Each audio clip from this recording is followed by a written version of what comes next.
உங்கள் life partner யாருன்னு உங்ககிட்ட கேட்டால் நீங்கள்லாம் என்ன சொல்லுவீங்க? ஹஸ்பண்ட், ஒய்ஃப், அம்மா, அப்பா, பையன், பொண்ணு, ஃப்ரெண்ட்ஸ், இந்த மாதிரி நிறையா சொல்லுவோம் இல்லையா?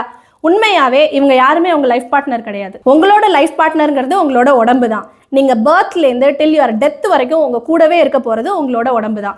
நீங்கள் எவ்வளோக்கு எவ்வளோ உங்களோட உடம்பை நல்லா பார்த்துக்கிறீங்களோ அதே மாதிரி உங்கள் உடம்பு உங்களை நல்லா பார்த்துக்கும். நம்ம நினச்சிட்ருக்கோம் நிறையா பணம் காசு சேர்த்து வச்சுட்டோம் அப்படின்னா நம்ம குழந்தைங்களுக்கு நிறைய வெல்த் கிரியேட் பண்ணிட்டோம் அப்படின்னு. கிடையாது. உண்மையாகவே அடுத்த ஜென்ரேஷனுக்கு நீங்கள் கொடுக்குற உண்மையான வெல்த்துங்கிறது உங்கள் ஆரோக்கியம் மட்டும்தான்.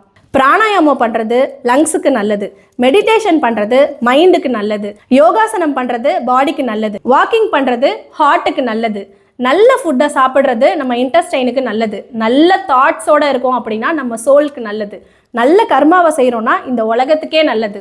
உங்களோட உடம்பு உங்களுக்கு அசர்ட்டாக இருக்கா இல்லை லைபிலிட்டியாக இருக்கா? திங்க்.